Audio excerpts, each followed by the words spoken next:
everyone. This is another episode of the Real Rap Podcast here on our YouTube channel. And next week will be on both the YouTube channel and Sonic Wave Radio. I just want to announce that now. But this is JP Bonilla. And next to me is my co-host, Javi. Hey, guys. Welcome back. Thank you for tuning into a new episode here of Real Rap Entertainment. I know we've been gone for about 2-3 weeks now, but we definitely got a lot of news to talk about. So let's dive into a lot of cool movie news and stuff happening in the world. So let's get on it. Yeah, let's talk about Planet of the Apes. Though we didn't see it at the same time, but we both saw Kingdom of the Planet of the Apes last week. I want to know what your thoughts on it are. Yeah, so Kingdom of the Planet of the Apes is directed by Wes Bell, and overall, I had a good time with it. I enjoyed it. Before going into the film, I basically did a binge of all the Planet of the Apes movies. I started on Thursday going into Tuesday, so I watched all 10 movies in 5 days. It was an interesting time, but yeah, I mean, for the most part, I did enjoy Kingdom of the Planet of the Apes. Again, I mean, I love the look of the film. The CGI and everything is just so beautiful. The cinematography, the apes, they look so realistic, and it's so cool. And good performances, too. I think it took a little bit of different turn because we're so used to seeing Caesar, for the past 3 films. Caesar was a big part to the franchise. And now that Caesar's gone, unfortunately, we have a new character, Noah. And I think Noah is a good character. He's definitely learning. And in the new Planet of the Apes films, on his journey, he comes across new characters. So I thought there's some new characters. There's a guy named Raka that he came across. I really liked his character. He reminded me of Maurice. And the guy Proximus Caesar, the king of the Kingdom of the Planet of the Apes, I thought he was kind of like a good villain. So overall, I enjoyed it. New characters. It was action-packed, a little slow in the beginning, but it picked up. And I think it's a good opening for this new kind of trilogy of Planet of the Apes. It's a little bit hard to top the previous trilogy because the previous trilogy is so iconic and probably my favorite of the entire series so far. But I think it's a good opening and a good start. And I look forward to seeing what's in store next for the Planet of the Apes franchise. How about you? I thought it was a pretty good movie. If you guys want to see my review, it's on the shorts section. It was the second to last one after Ministry, which was the last one I reviewed. But I think I enjoyed the movie a lot. I give it a 4.5 out of 5 for the reason being I just really enjoyed the story. I really enjoyed Planet of the Apes. And I will say it did start a little bit slow at first. The first 30 minutes were pretty slow, but I was still invested. I was interested in seeing the new landscape of things now that it's been 250 years since Caesar died. So I that part was interesting. I like the whole world building aspect of it. But overall, I think it was a pretty good story. CJ was good. Everything looked great. Wes Ball, like I said in the short review that I did, he's a really good director. I liked some of the sequences that were here. A lot of the sequences. The Maze Runner, the first one was, I really enjoyed the Maze Runner series, at least the first 2. The third one wasn't that good. The second one wasn't that good either, but I still enjoyed it. The only really solid movie he made was story wise was the first Maze Runner movie, in my opinion at least. But what I really loved about those movies the most was the directing, the shots, just all the sequences. It was just really, really well done, and I thought that he carried that very, very well into this movie. So it gets 2 thumbs up for me. I definitely recommend people watch it. And it comes during a very decent May month with movies coming out. We had The Fall Guy, which I still haven't watched, and then we have Furiosa coming out this Friday, which is very exciting. And then there's a Garfield movie. But overall, I thought that movie was pretty solid. Like I said, definitely go see it over most movies. I think it's probably the best movie so far to come out in May. I think it's my favorite movie of the year so far. I haven't seen too many though. I haven't seen Dune Part 2. For anyone who are saying, thinking to your head after that statement, why the hell is this guy's favorite movie not Dune Part 2? Because I haven't seen it yet. I've it's been busy lately. Things have been picking up, so I'll get to it when I get to it. But it's coming on HBO Max tomorrow, or just Max, whatever it's called. It's still HBO Max, me damn it. So, so yeah, I'm gonna watch that tomorrow. I'll give you guys my thoughts on it soon. That and Civil War, I'll watch it eventually when it comes out on Max because I know A24 movies are on Max. But yeah, if that's it from you, also, I think we can move on to the next subject, which we have a list here, but I'm gonna just start off with Megalopolis. I can't even say the name. Damn. Francis Ford Coppola's new movie. I kind of, like I had that fourth on the list, but I kind of want to talk about that first because it's just so interesting. So the trailer released. I want to get your thoughts on the trailer in a sec, but the trailer released last week before its premiere at Cannes. It premiered at Cannes, and the film reviews are out, and it's not so good. So, Javi, tell me what you think. Yeah, Megaopolis. This is like the long-awaited Francis Ford Coppola movie. He's been allegedly working on this film for like 40 years, and this is his like passion project, and it's finally here. He's been having some trouble financing it. That's no surprise with it. So it premiered last week at the Cannes Film Festival. Yeah, so far some of the early reviews, not a lot of reviews are out, but the few of them, it's kind of like mixed right now. I mean, the film's currently at a 52 on Rotten Tomatoes. That could either go up or down, depending on what the rest of the critics think of it. But yeah, the teaser trailer premiered about last week. We see Adam Driver's character. He's kind of standing on a building. And overall, so far, I mean, the film looks like it has an incredible cast. I mean, you have Adam Driver, Giancarlo Esposito, Chloe Fineman. So you really have a star-studded, you have a heavy cast in this film. And Francis Ford Coppola, I mean, he's a legendary director. I mean, the Godfather trilogy, Apocalypse Now, Bram Stoker's Dracula, Peggy Sue Got Married. I mean, the list goes on. I mean, he's a very talented director, and I love a lot of his films. And I'm also a fan of his daughter, too. She makes great movies as well. But yeah, I mean, overall, I do plan on seeing Megalopolis so far, despite of some of its kind of early reactions not being, living up to hype. But it did get a standing ovation at the Cannes Film Festival. I know we kind of touched this earlier. Usually a lot of big-time directors, they usually do get a standing ovation at the Cannes Film Festival. We'll see how it goes, though, because Coppola, I'm a fan of his work, and it has a big cast, and it looks like it's going to be entertaining film. It definitely looks like it's going to be a very confusing film, but I'm still on board, and I'm interested to see how the film plays out and unfolds. I agree with you. Like I totally agree. I still am, and despite the reviews, I'm still interested in the movie. The thing, and I get it.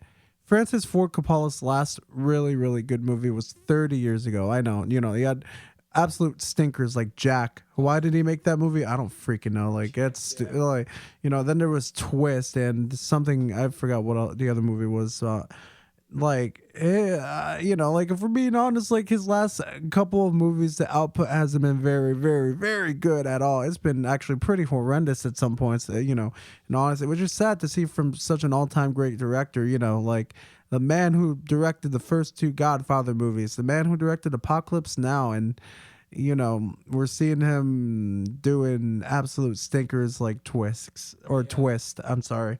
It's just stupid because it has an X in it. I don't know. Yeah. But like it's cool to see Coppola, but even if this fails, at least it seems pretty innovative. It seems well shot. Like it seems, like he's like trying to do something different, do something that, will it be good? I don't know. I guess we'll have to see. But like, I don't know. It's interesting. It's sad to see that it's not doing so well. I mean, it's a 52% at Rotten Tomatoes. It could be worse. It seems like there's, even if it's bad, it seems from the reviews that it's interesting. I do want to bring up a passage here that me and Javi did talk about. It's a minor spoiler, so if you want to see this movie, click out now. But let's read this. This is something I just found very, very interesting. So yeah, here we go. You've been warned. So I forgot. I can't find who, said this, but someone linked it on Reddit here. It says, but the inexplicable doesn't stop there. And what will go down as a first live first for me. Sorry, live first for me. There's one out of nowhere moment in the film where Caesar, who was played by Adam Driver, that's his character's name, is engaged in a press conference about what we don't know. So, like I said, it's a minor spoiler. It's just describing a scene, but we don't know what the scene's actually about, aside from the fact it's a press conference. So let's just get to that part. Engaged in a press conference, and a gentleman who we, the audience, assumed was a paid actor, actually walked out onto the can stage with a microphone and proceeded to ask drivers Caesar questions, which the film's edit responded to in real time. Why? Who knows? Will this happen again at other screenings? No idea. Will they still leave the scene in the film and not have a live component to it? Probably.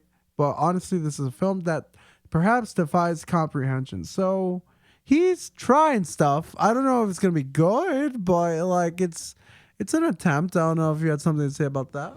Yeah, I mean, I feel like it sounds somewhat like almost an interaction, I guess, kind of like a public interaction. But yeah, he's trying to think outside the box, make it creative, I guess, channel in a little bit of Christopher Nolan vibes, kind of into it. But, I mean, we'll see how it goes. We'll see how it hits with people. It does sound a little odd, hearing about this particular sequence in the film, but overall, I mean, I'm still all willing to it. And like I said, some of the early stuff that we've seen about it, like with the teaser and some of the shots, it does look well made and well crafted. And it's been like 13 years since his last film, Twixt. So that came out in 2011. So, I mean, overall, I'm excited for the picture, and it definitely seems like there's a lot of hype around it. And I know some of the reviews aren't the hottest, but these are early reviews too, so not like a lot of critics. These are basically out of like 5 or 6 reviews so far, so it could either go high or low at this point. But we'll just have to wait and see. I mean, expectation, I don't think they haven't gave a release date out yet. So I'm assuming that most likely it'll probably come out somewhere towards the end of this year. It doesn't even have a distributor or anything, so like we don't even know a date. The goal is to release it this year, but we don't have a distributor. We don't have anything, no, besides the trailer, not much marketing. So we don't even know where this is going to go. We don't even know if anyone actually wants it, like it seems like there's a lot of hesitancy from studios because I don't know if you've seen some of the bands, but we've talked about it before, but it's freaking ridiculous. 100K, I mean 100K, 100, they wish was 100K, $100 million marketing budget. Get out of here, man. Like, I know you're Francis Ford Coppola, but that's ridiculous, bro. That is insane. You have to guarantee a mega hit to get that budget. Like, that's nuts to me. Absolutely nuts. Yeah, that's one of the big problems that he's really having is distributing the film. I mean, we're hearing the buzz about it, and we're seeing the trailers for it and it premiering at the Cannes Film Festival. But yeah, the distributor, that's the only thing that's kind of holding the film actually back. So we'll have to wait and see. I mean, to be honest, I'm hoping it gets released sometime this year. That's what I'm hoping for. But yeah, now that you proved that point, yeah, it's tricky because he's really out there. Yeah, he might have to release independently. He did it with Twist. He released Twist. No one else did it, but he did it. So this might be another case of it. We'll see. Who knows? Anyways, let's go to the next piece of news. But it's actually news that I didn't put on the list. I just remembered it on the top of my head. So, big news coming out from last week at Amazon. We have Nicolas Cage starring as Spider-Man Noir in the new Spider-Man show Noir. It's just called Noir. Now, will he be called Spider-Man? I don't know. Maybe. I guess. It seems like yes, but we don't know. Like, we don't really know what this show is. Apparently, like, he's not going to be Peter Parker. So, like, but will he, I mean, I guess it could just be called Noir, which is, it's a cool name, and I guess Spider-Man Noir as a name, like they didn't like it that much. So it would be just like, I would have put the Spider-Man name on that, but, like that. So yeah, it looks like he has casted as, Peter Parker, and this is, Amazon Marvel, Sony Marvel news. If I said Marvel, that'd be a lie. That'd be Disney. But yeah, and in between that as well, the Silk show that they have been, developing for years and years and years has been canceled. It's been scrapped. It's not coming out. So yeah, lots of big news coming out of Amazon with their Sony Marvel projects. It seems like Noir is the last one standing, and I'm pretty excited. I think Sony Marvel stuff is but outside of Spider-Verse, absolutely sucks. Like it stinks and everything. You have Madam Web, you have Morbius, you have all these freaking stinkers and everything. But for once, they've done something where I'm like, okay, I'm actually interested in seeing what product you're gonna give me, and I hope it's really good because I like Nicolas Cage a lot, and he might be too old for Spider-Man anymore, but I don't care, man. It's freaking Nicolas Cage as Spider-Man. I am in. I am so in, especially after Spider-Verse. It's such a minor role and everything, but he fit the voice and everything. I think he could do a good job with this. Shame about Silk, but it is what it is. And yeah, it just seemed like that project was not gonna work at all. But yeah, I'm very, very much looking forward to Nicolas Cage as Spider-Man Noir. It looks like, it sounds like it could be fun. And it's also Sony Pictures Television, so they've done a lot of great shows. Like there's some shows. I don't know if you guys heard of Breaking Bad, Better Call Saul, The Boys, Preacher. There's a couple. Yeah, just a little. Some niche projects. Those. I'm sure none of you guys have heard that, but they're pretty good. So but all joking aside, Sony Television has a good proven track record. You have Amazon there too.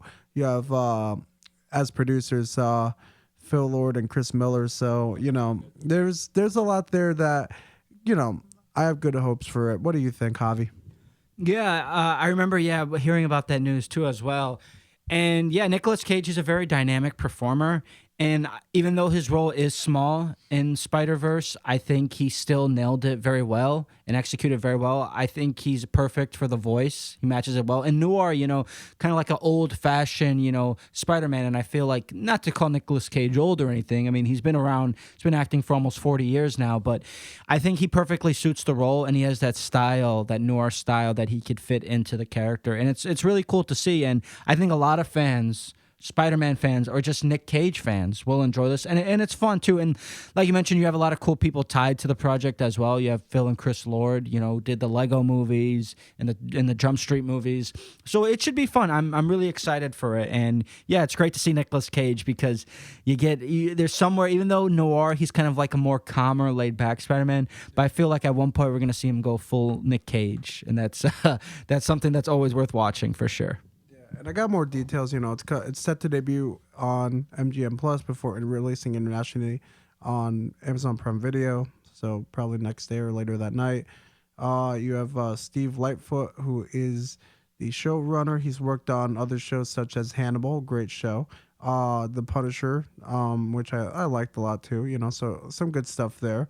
The director, looking like it's for the first two episodes at least, Harry Bradbeer, who directed the Enola Holmes movies. I never seen them, but I heard that they were pretty good. And then he directed episodes of Killing Eve, which also is a good show too. And it's set in an alternate universe based on 1930s New York City. It says here, Noir follows an aging down on the luck private investigator in 1930s New York City who is grappling with his past life as the only superhero in the city. I don't think that sounds much like a Peter Parker. I mean, maybe it could be Peter Parker. I hope it is Peter Parker, but they said that it might not. It most likely might not be Peter Parker. That's the only negative. But unless the show is bad, then good. Peter Parker's name shouldn't be on that. But if it's good, then oh man, you missed out. But and then as for Silk, there's been a lot of issues there. It seemed like they want Amazon and Sony, like they were agreed that Silk should be the main character of her show, but then it looked like Amazon wanted to be like, nah, we want less Silk and more other Spider men, women, etc., Spider people, Spider animals, any kind of spider. And then it looks like Amazon just gave the show back so that Sony could shop it to other studios. So it's not fully canceled from on Sony's end, but Amazon is no longer pursuing the show, which was surprising because I feel like it's Sony, like it was called Silk Spider Society, so it seemed like it might be a win. It could have been a win if they but then they were trying to write it as a male skew, for male skewing stuff and all this other BS, and I'm just like, that's stupid, especially with it's a female character, man. Like, go into a male audience, like, whatever, but, like, make it male skewing is kind of dumb, like, I don't know. I didn't like that. But yeah, it sucks that show got canceled. And yeah, do you have anything you want to say about that? With the Silk, I wasn't too familiar with it, to be honest. Going in, I did hear about the Spider-Man Noir with Nick Cage, but I wasn't too familiar with Silk. But again, it's always tough to hear a project, kind of get canceled, because some people get excited for it. So it's a bummer. But we never know, though. Like you said, there's still some hope that there possibly could be developed. So I guess the thing is just now is just like the waiting game. Just have to kind of wait and see what happens. And as I was as Javi was talking, I saw my phone and I've just been notified that the screenings for Deadpool and Wolverine, it seems like they have sold out. In multiple theaters. Not surprising, but yeah, it looks like screenings are selling out. I'm checking my local AMC and oh man, that freaking Dolby one is almost packed. There's no way I'm watching that day one, dude. That's nuts. Let's check. That's at 6 p.m., 9 p.m. There's still seats. 12 a.m. is crazy. I might have to go at 12 a.m. IMAX, we got, it's nothing too much for IMAX. And then let's see the regular, or let's see real 3D. Nothing. Okay. Maybe I'll go at 3 p.m. and just regular. No, I want to go in Dolby. Nothing yet for the 431. The 531 is nothing yet.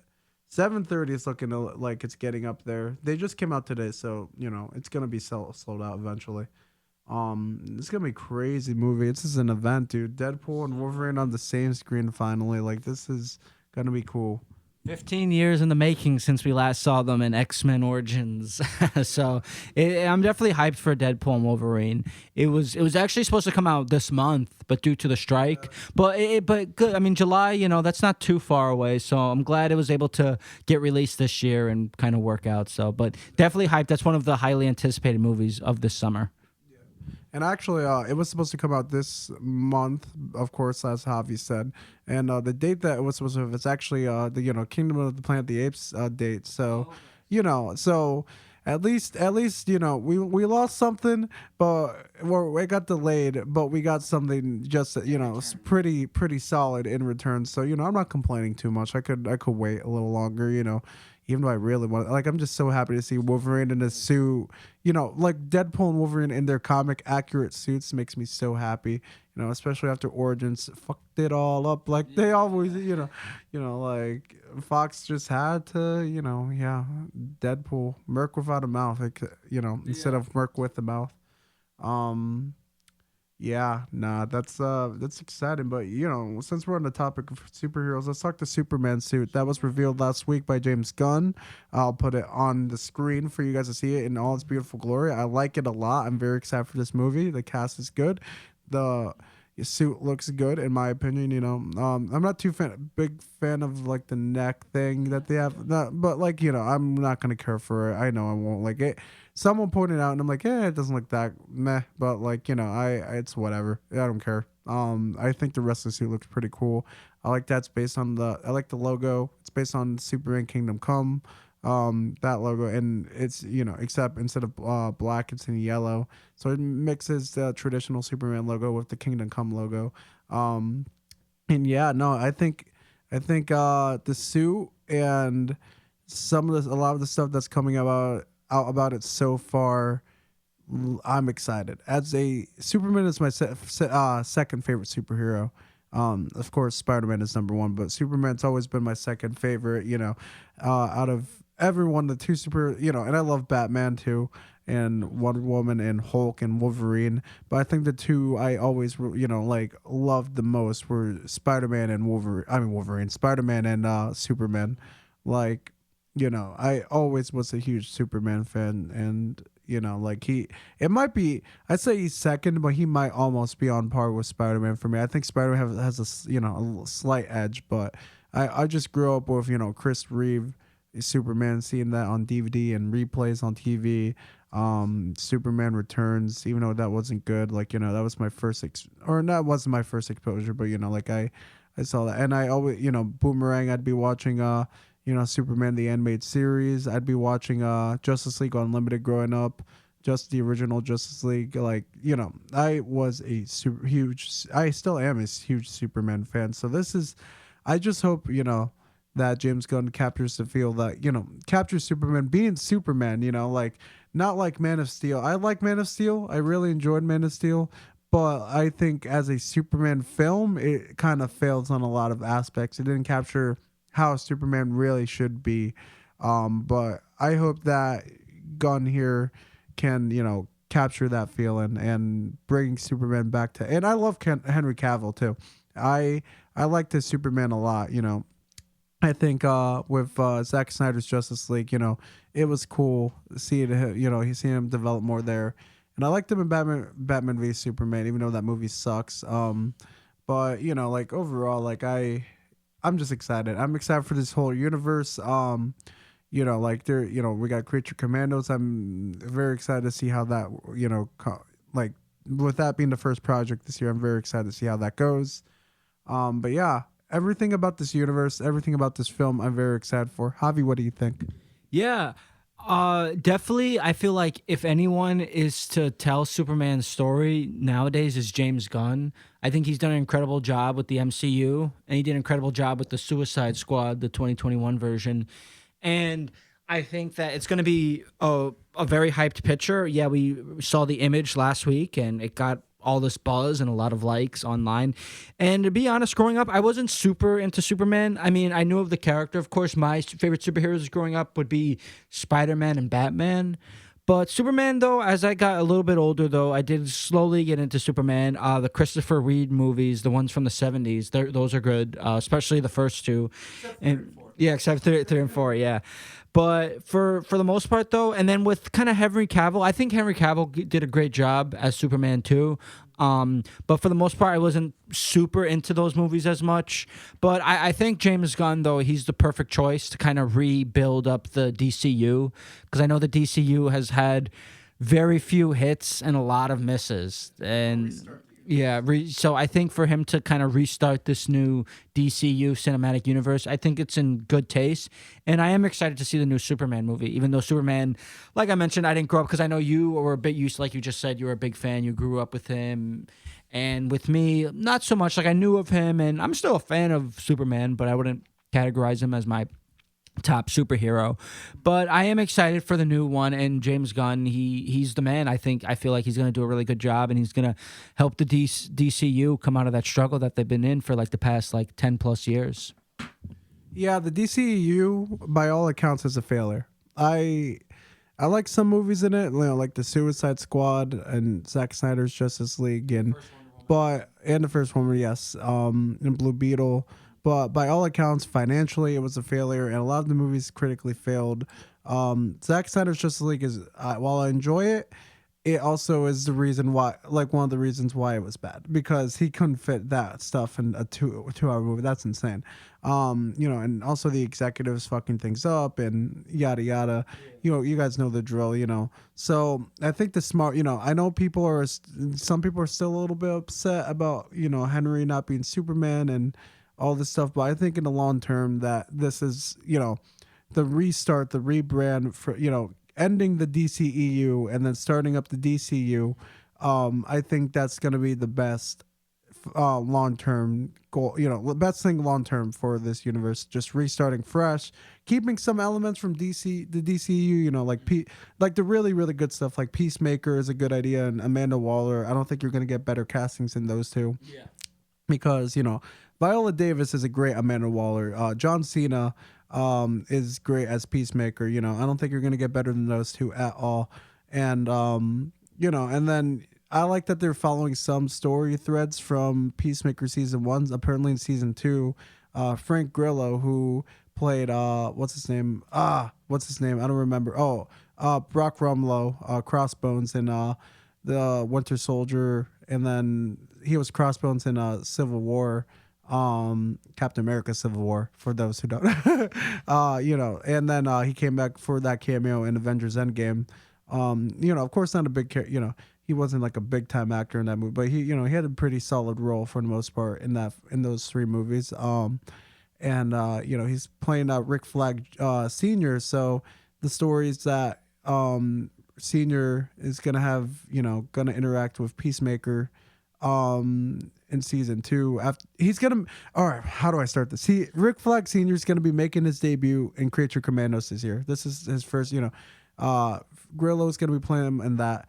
Then that's gonna transfer over to Peacemaker season 2, where it seems like we're gonna finally get some confrontation between him and Peacemaker over the fact that Peacemaker did kill Rick Flag Jr. So that's gonna be pretty interesting. I like that some aspects of the DCEU are still gonna be in the DCU. I think that's a perfect way to do it. Because there's a lot of good stuff in DCEU that maybe shouldn't be like Harley Quinn. I don't think you should change anything, but you should change the Joker. You should change Batman if Affleck doesn't want to do it long term. Maybe a little bit younger too would be better. But not like Pattinson young though. I know they don't want to go that young, but like some I would want to see an experienced Batman, like someone with more than just 2 years of experience. Like I'm glad they have the Batman universe of Matt Reeves, but I would love to see more experienced Batman who's been doing this for years, who has Robins, because while the only Batman that's had a Robin is the shared character of Val Kilmer and George Clooney. That's the only one that's had a Robin. Yeah, Classic Joel Schumacher films from the 90s. Yeah, that's the only one that's had a Robin. And then also, in film, if we're talking live action in general, the other one would be Titans, but no one watches that show.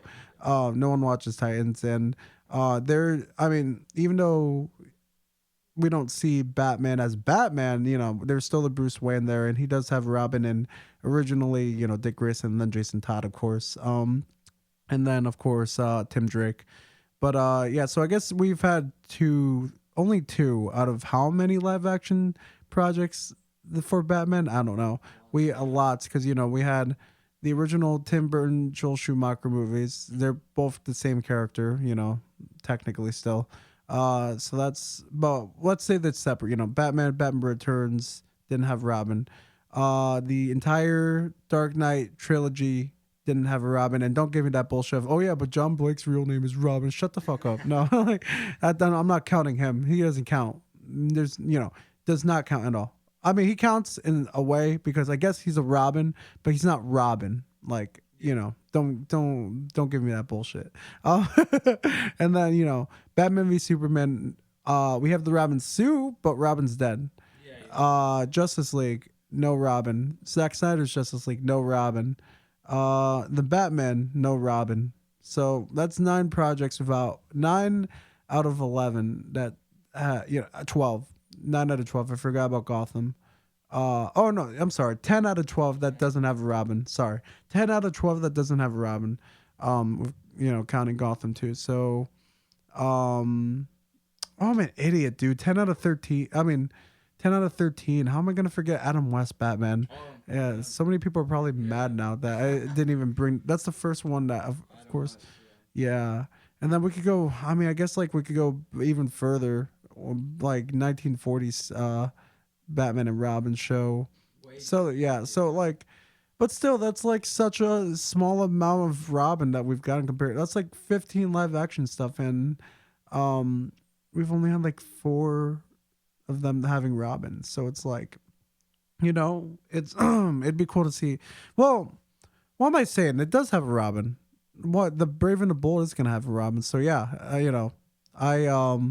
I'm glad that I forgot about that. Yeah, so I'm glad that we're gonna have Damian Wayne. That's who the Robin's gonna be.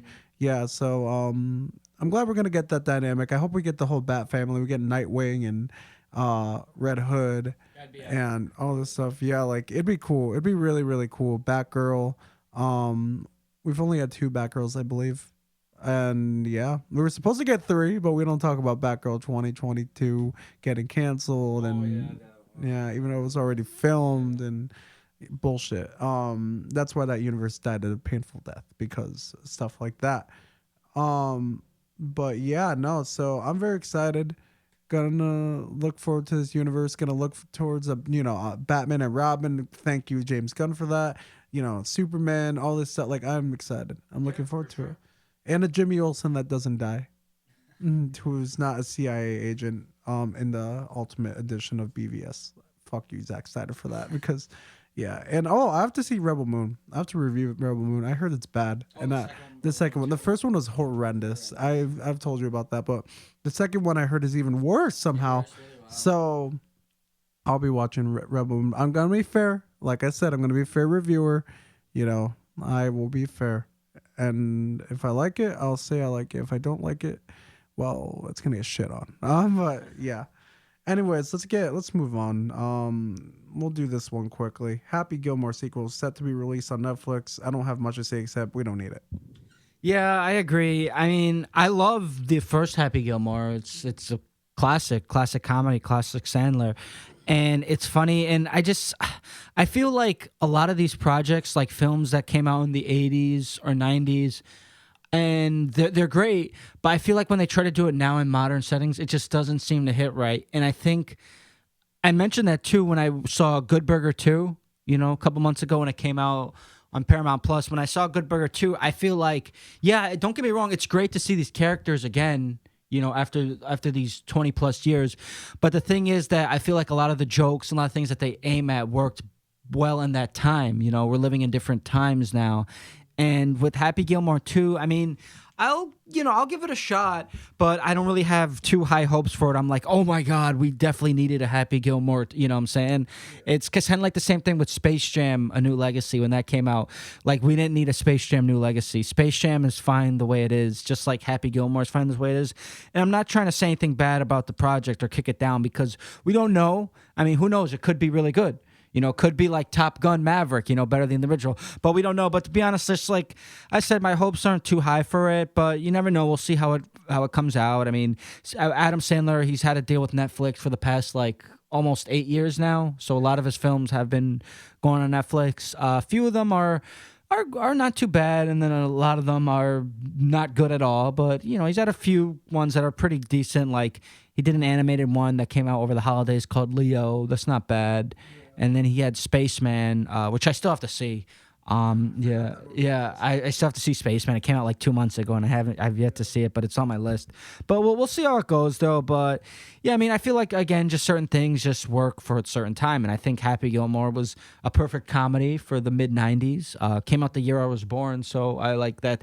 That's already one cool aspect I love about the movie, and the scene with Bob Barker is hilarious, and it was a good movie for its time. So I don't know what they'll have in this part, but I guess we'll just have to wait and see. But other than that, I'm not really like too excited for it. I mean, yeah, I'll give it a watch, but I mean, the original, it's always tough to beat the original, unless if you're like The Godfather 2 or Top Gun Maverick. But yeah, anyways, I don't have, like I said, I don't really have much to say. Javi summed it up, so we'll move on.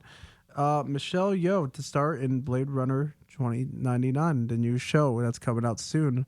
I believe on Amazon, I think. They've been doing a lot of different Blade Runner stuff. I know they've had a anime on it on Adult Swim. I saw a little bit. That was cool. 2049, obviously very good. Blade Runner and its 30 versions of it and 30 plus. I don't even know how many cuts it has, but it has a lot of cuts. Great movie. I always enjoyed that movie. But yeah, no, that's pretty exciting. She's a great actress. She's been on a hot streak ever since Everything, Everywhere, All at Once. Yeah. Had to say that slowly because I was gonna fuck it up. But she's been on a hot streak since then. A lot of the cast has been. So to see her continue, it's pretty cool. Pretty cool. I'm very happy about that. And yeah, I'm looking forward to the show. You got Ridley Scott as executive producer and all this stuff. So I'm very interested. I can't wait to see it. What do you think? Oh yeah, definitely excited for her. I mean, with Michelle Yeoh, like you just said, she's been on a roll for like the past two years, ever since Everything Everywhere at Once, won her first Oscar, and she's been doing movies way before Everything Everywhere All at Once. But I think that kind of helped open her up to more roles and more parts, and it's good because, like I said, she's a phenomenal actress, and I'm glad she's getting this recognition. And Blade Runner, I'm a fan of the movies, the Blade Runner, the original with Harrison Ford, and then the sequel too, which was actually a very good sequel. I mean, this was like years in the making, and it actually landed pretty well. And they've done a couple series, the animated series, so I think this will be good. And I love the futuristic worlds too. set in all this future times in 2099, which is crazy because the first Blade Runner movie took place in 2019. So and that was 5 years ago, 2019, actually. I mean, the original Blade Runner, of course, came out like 40 years ago, but 2019 was 5 years ago. And sadly, we didn't get any flying cars or nothing like that yet. But yeah. Back to the Future also with that too. I know the thing with the 80s, I felt the 80s felt like by like the late 2010s we'll have flying cars. Nowhere close to that. Nowhere close. But yeah. But for overall though, I'm excited for it, and Ridley Scott's executive producer, so it should be an interesting series. Definitely highly anticipated. It'll probably be a high budget series. So I'm very interested to see what the kind of they do, because I love the futuristic worlds and the settings that they create for these worlds. It's just so cool and beautiful and colorful to look at. So I'm definitely all in for the Blade Runner 2099 series. No release date on it yet, but hopefully so hopefully in the next couple years, hopefully in less than 2 years, we'll get there. But very, very excited for that, for sure. It was supposed to start filming in April, but I guess it didn't happen, so I don't know, we'll see. But yeah, anyways, the last piece of news, the main event. There is one more. This is a little bit like 2 weeks old, but we never had the chance to talk about it. And here at Real Rap, we like continuity, so we shall continue with this last piece of news, because I fucking hate The Exorcist Believer. Yes. I hated it. You guys know that. I despised it. I loathed it. I don't like that movie. It's so bad. It's horrendous. And now, and then a couple. We started off with the review. Then we had the podcast where we announced that David Gordon Green was gone, thankfully. And now we can finally continue, because Mike Flanagan is in talks with Universal and Blumhouse to direct the next Exorcist movie. And I'm going to put a sound effect here and everything. Like, I'm just going to put people cheering or all that. Or I'll just put photos or videos, or I don't even know what I'm going to do. But this is a celebration. We might actually get another good Exorcist movie, because everything after the first one, besides the Exorcist 3, everything's been shit. Exorcist 2, garbage. Dominion, garbage. That other one that came out, garbage. Exorcist Believer, garbage. The TV show, actually really good. I can't forget about the TV show. That one was good. That TV show was pretty good. But we've had more bad in the Exorcist franchise than we've had good, and the bad have been horrendously bad. So to see that Mike Flanagan, a guy who's directed a lot of great movies, great horror movies, after a shitty Ouija movie, we had Ouija Origin of Evil, and it was actually pretty good, and then we have Oculus, and then we have the Haunting shows on Netflix. Like, he's done a fantastic job. We had Dr. Sleep also. Dude's amazing. And, the most generic things, the most generic directors that people say they wish they would have are usually like Mike Flanagan and all these other people, like Ari Aster. Like when you ask people like, oh, who do you want to direct a Friday the 13th movie, or Exorcist movie, or Halloween, or whatever, it'll be like, oh, Mike Flanagan, all this stuff and and people are like, dude, like, they're above those franchises. It's not gonna happen, but for to see that for once, like, our wishes have actually been granted. It's actually so nice. It's actually like, because people were like, oh, he's so above the Exorcist and all this stuff, and to see he's actually gonna do, hopefully that in talks is finalized. With that being announced, I assume that actually they're closer to finalization than not. But with that, I hope he directs it. I hope he does direct it. And I hope he directs the one after that, and the trilogy. And the trilogy off good. Give us 2 great movies after a shitty ass first one. You guys could see my review to why I have such strong hateful feelings for that movie, because I don't. That movie was my second worst of the year, I believe. I forgot my first worst. The Expendables 4. Oh, I was so happy that I forgot about that movie. I literally forgot. That's how bad. No, like, I should remember it more. I do remember it, but like then I forget. Like, I kind of forgot what it was for a sec. And I was happy. Oh, it's my third. I'm sorry. Fool's Paradise was my second. So yeah, I would love some improvement for it to go to one of my worst to one of my best in whatever year it comes out. Like I don't know, 2025, 2026, whatever. But like whatever comes out, that'd be nice. It'd be nice.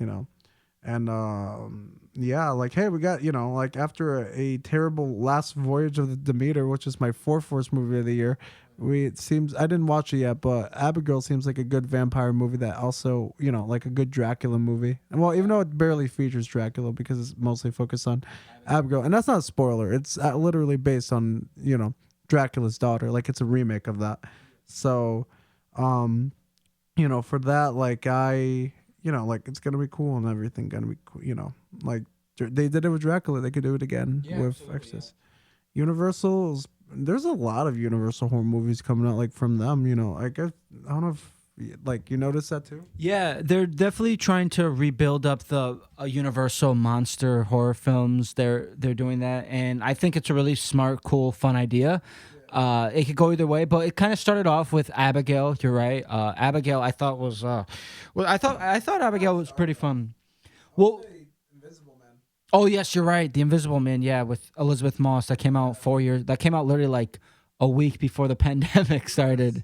If you remember, yeah, the Invisible Man was supposed to be part of the Dark Universe, but no one wanted the Dark Universe, and the Mummy failed. So they restarted. But then they started working with Blumhouse, and there's been a lot of great stuff, like good stuff. Like we had the Invisible Man, and then we had Abigail, which is good. So like it seems like and then we have the Wolfman coming out this January is coming, 2025. So it seems like they're doing a good amount of like them and Blumhouse are working well together into, you know, doing much better with, like doing justice to original characters. And then there's been a couple that didn't even work with Blumhouse on, like, Last Voyage of Demeter. Well, that one was not based so much on the the original Universal Dracula. That one's kind of just its own story, so I won't count that. But you had Renfield also. So yeah, it's been like Invisible Man, Renfield. Now we have Abigail, then Wolfman. Are they gonna make all those four movies a universe? I don't know. Probably not. I hope not. I mean, I kind of do. If they want to, do like Frankenstein versus the Wolfman again, that'd be cool. But yeah, I guess we'll have to see and everything. Sorry for interrupting you. No, you're good. It should be fun, and I think it's cool that they're kind of revisiting these films in a more modern, modern times and modern settings, and it should be fun. And yeah, it's tough to some of them because some of them they're hard to like out top like the original Dracula, the original Frankenstein, but also with Blumhouse too. I mean, Blumhouse is a great production company. They've put out a lot of great stuff out, like a lot of Jordan Peele films too, like Get Out, Us. They also did Megan, right? Yeah. Megan, yeah. So yeah. Oh yeah, they're doing a sequel, to Megan 2.0. So, and with the Invisible Man and with Abigail, so they're really hitting a dent on it, and it should be fun. And they have a few more projects coming out, so it should be pretty cool. And with the Universal monster movies, they're so iconic. And actually, recently was actually the 25th anniversary of The Mummy, the one with Brendan Fraser, the 1999 one, which is classic. I love that movie. I've got VHS. You have it on VHS? Yeah, I have that. Mummy Returns and Scorpion King on VHS. Nice. I mean, The Mummy, yeah, that was like one of my favorite movies as a kid. I still have the action figure of Rick O'Connell, and I own it on Blu-ray. And I recently watched it. For its 25th anniversary, and it just still holds up like perfectly. Such a classic, fun movie for sure. Yeah, and I don't think like I can't think of another studio right now that's like so invested into horror, just like Universal is at the moment. Like Paramount, besides like Quiet Place, Day One, I don't think they have too much like horror movies coming out. Sometimes A24. Yeah, A24. That's what I was gonna say. A24 is like the other one that has like some horror, some horror, but like I feel like there's a lot of horror. Like compared to everyone else, Disney's not doing that. Well, that's a lie. Disney, I forgot. I keep forgetting about Fox being under Disney now. 20th Century Fox. So they got the new Alien film, which looks really good, by the way. I like the trailer, but like you have Speak No Evil. This is the Universal one. This schedule coming up now. Speak No Evil. You have sorry. You have let's see. Nosferatu's coming out this year too. I forgot about Yes, in that. December, Yeah, yeah. December, Christmas actually. Then after that you have Wolfman, so that's three. Then you have The Woman in the Yard, that's four. Um, then you have no, I'm just kidding. I was gonna say the Michael Jackson bop. I don't know if that's gonna be good or not. We'll see. Um, then you got the Black Phone 2, Five Nights at Freddy's 2, which is coming out December 5th, 2025. That's weird. I didn't expect that. Then you got an untitled Jordan Peele film. You have there's like a bunch of things that haven't, like even been released yet. Like it's gonna be, it's gonna be cool. I don't I can't think of another thing where, like I said, I can't think of another company that's doing as much as they are with horror, Like they have some big properties here. And then there's a bunch of movies in development still. The Green Hornet and Kata. What? They're making a freaking reboot of that? Directed by Leigh Whannell. Oh yeah, I'm in. I'm in for that. Like I'm in for that if he's a director. Hell yeah. Untitled Donkey spinoff. Shrek 5, I hope. Um Fast and Furious presents Hobbs and Reyes, and then you got Fast 11. Um and yeah, I think that's it as far as I see. Yeah, it looks like it doesn't look like they have anything else besides that. But yeah, I can't think of like what's Paramount doing besides that. Like I don't The Crow, right? The Crow. the Crow. No, that's Lionsgate. Oh, Lionsgate. Yeah, do we count the Crow as horror? I don't know. Oh, they have the freaking Smile sequel too, but I don't care about Smile that much. But it counts. So, um, and then there's what am I thinking of? 20th Century Fox had something too. I don't remember, but who else? Lionsgate has The Strangers. Who gives a who? That movie stunk. Like apparently, so not that I. Oh yeah, I forgot The Exorcist Deceiver too. That's another movie they have coming out soon. Um, yeah, that movie stunk from what I heard. I will go watch and give a review, but I haven't heard very very good things about The Strangers. Not that the original Strangers or Prey at Night were like amazing or anything, but it's like bad. Yeah. Yeah, the new Strangers movie, like so far the reviews have been pretty bad. It has like a 14 on Rotten Tomatoes, so I probably won't see it to be honest. But yeah, there's a lot dropping in. Yeah, so yeah, the Crow you said was Lion because I know the original Crow was Yeah, the Crow's Lionsgate. Lionsgate, so the original one was Paramount. But yeah. So there's Disney, there's Universal, Paramount. What are the other two studios I'm missing? Holy cow! Like the big five. Oh, Columbia, Columbia. Sony, and then there was what's the fifth I'm missing? Why am I blanking on them so much? Oh man, the big five is Disney, Sony, Warner Brothers. Yes, there we go. I think Warner Brothers has something, like, and then there's A24, and then Lionsgate, I guess, even though it's their output's looking like trash. Besides Saw 11, very excited for that movie, but that's next year. Yeah, they have The Watchers. They have. Oh, I forgot they're doing Twisters together. Universal. Yeah, Twisters. yeah. Then there's Trap. So there's two. Beetlejuice. Beetlejuice is horror adjacent. But I won't say it's like exactly horror. Ryan Coogler film. Actually, that's SuperNet. Oh well, I guess it's adjacent. I don't know. We'll see. They're basically what I'm saying is like Universal has way more than a bunch of them and all this stuff. Another thing I didn't say. One last thing. This is actually the last piece of news for real this time, guys. I forgot. There was another DC Universe announcement. So, besides.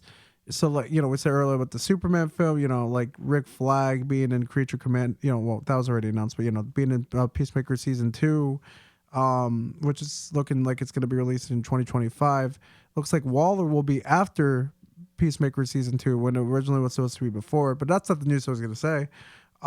June 26, 2026. It looks like they have announced that date as the date that Supergirl, Woman of Tomorrow, will be released. So that will be the second film to come out in the DC universe. So that one I'm looking forward to too. It looks like they said that she's gonna appear in one DC universe project before then, and it's obviously Superman because I mean, come on, unless she's gonna appear in Creature Commandos or Peacemaker season 2, because I know those are the other two that are gonna release beforehand. That's not Superman, so. Unless it's those two, it looks like she'll be in Superman. It seems like she's confirmed for Superman anyway. So yeah, looks like we're gonna get Supergirl Woman of Tomorrow, June 26, 2026. What do you think? Nice, all in again, all in for the DCU. They're trying to pull back up, come out of that stump that they were in. So yeah, Supergirl too. It was fun, and the series was pretty good too. The series that they had on the CW, that was pretty fun. Yeah, some lot of classic stuff, and man, so much movie news dropping, which is. I forgot to say his last name. Craig Gillespie, or the guy who directed I, Tonya, is also directing too. For the Supergirl movie? Yes. Oh, nice. Yeah, so it's a good director. Seems like the writer is someone that James Gunn is high on, so that's cool. Very, very excited. So yeah, out of the 5 films officially announced, I'm not counting Teen Titans because he didn't. It's officially like it's like it's reported. It was reported, so like it's announced essentially. But like of the 5 that he announced for Chapter 1, Gods and Monsters, we have a release date for 2 of them, and then we're just have yet to hear about The Authority, The Brave and the Bold, and Swamp Thing. So those are the other 3.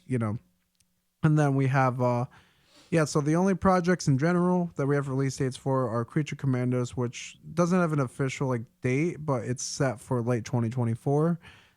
Superman's next July, of course, and then Peacemaker is sometime in 2025, from what we've heard, and then Supergirl in 2026, and it looks like Waller and Booster Gold might be 2026 as well. So yeah, lots to look forward to here.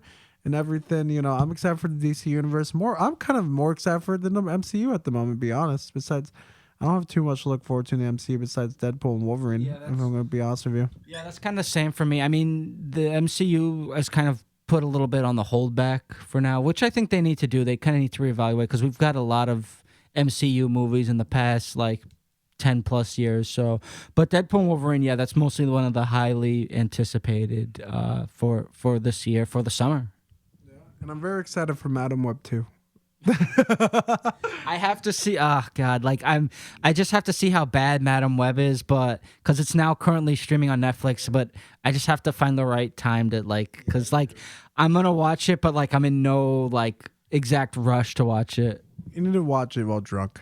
That's my recommendation. That's the only way you could watch it, and Then I'm also excited for Kraven the Hunter and Venom the Last Dance. I actually am genuinely excited for Venom the Last Dance.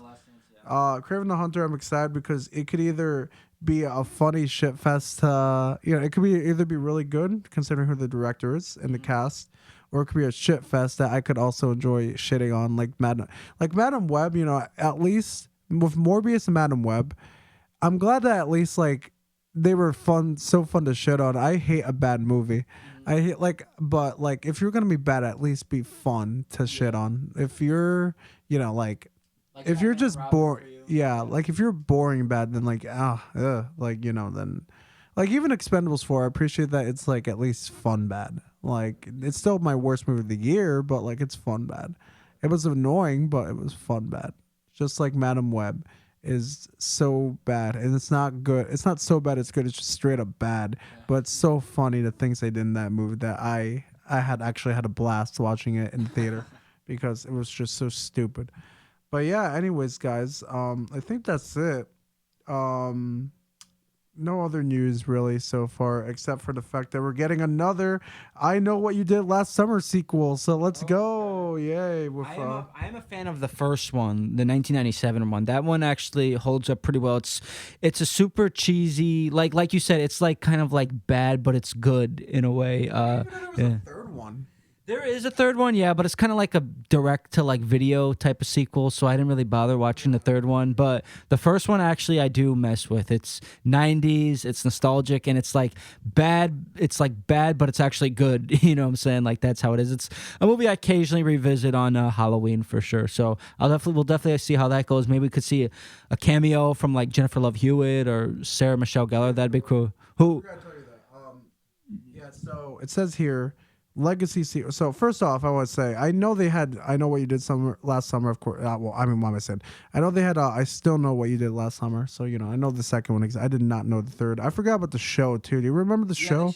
Yeah, but it was trash. It was garbage. It was bad. It was really bad. But the fourth one. So we've heard. It's been said that Jennifer Love Hewitt and Freddie Prinze Jr. are in negotiations to reprise their respective roles. So, look. Oh, I'm sorry. They're, it looks like they're fully back, while an assembled cast will factor into the plot.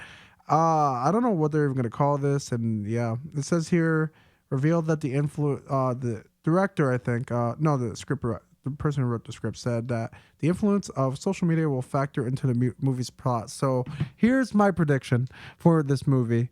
It's going to be like Scream 5 and 6, where, it's going to be new targets, and then they're going to be like, oh, we need the old people back, and then the old cast comes back, and then maybe Freddie Prinze Jr. dies or something like that. Save this, because a year from now when that movie comes out, I'm calling it. Freddie Prinze Jr. is going to die in that movie. His character will be dead. Sayonara. It's going to exactly play out like Scream 5. I guarantee it. That actually sounds like a point. Yeah, that is like one of the kind of horror movie tropes too that like Scream, does touch upon. So it's interesting news. I forget Halloween. Oh yeah, all those guys. But yeah, interesting. I'm surprised. I think I did read that somewhere, but now that you brought it up, it kind of rekindled my memory. But should be interesting. I actually will probably give that a check out when it comes out for sure. Anyways, guys, I think that's it. It's been an hour. Good stuff. And we're going to end it like this. Sonic Wave Radio debuts this Monday, Memorial Day. I hope you guys have a great Memorial Day. Check it out. We got a couple shows. I'm probably going to announce it Friday. What days and times those shows will be, happening. So be sure to check out for that. And yeah, I'm very, very excited. We're going to have a lot of great shows there. We're going to have the podcast on there even. So, it's still going to be on YouTube, but we're going to also put it on there as well. Just the audio version. Well, actually this is audio. We don't have video right now. What am I saying? But you know what I mean? Yeah. So this, it's going to be cool. Lots of work has been done with that. And, it's a pretty cool extension of Real Rap Entertainment, I think, along with the website. And it's cool to see this YouTube channel go from just being a YouTube channel to being a brand in some way, for like being a whole brand. Like we got our social medias, we got the YouTube channel, of course, the place where it started, and then we got the website, now we got the radio station. Like, it's cool. I'm very, very, very excited for you guys to see what we got. So yeah, those are my final words for this podcast episode. And I will see you guys next week. Javi, you got anything? Yeah, just be sure to check out Soundwave Radio for us, Real Rap. JP's been working very hard on that, so shout out to him. And yeah, guys, check it out, and we'll see you next time. We got a few reviews that are going to be dropping. I know we have our Abigail review dropping later on today at 7, and by the time, and I'll probably do a one for Kingdom of Planet of the Apes and for the Fall Guy as well. So thank you guys again for tuning in, and we'll see you next time here at Real Rap Entertainment. And then we got Civil War also, by the way, the review out. Yes. So we got his Civil War review out too. But yeah, check out Sonic Wave Radio. I also mess up and say Soundwave. So if I say Soundwave, it's actually Sonic Wave. But yeah, we're gonna promote the hell out of that, and yeah, you're gonna see a lot of it. So anyways, guys, check us out next week here on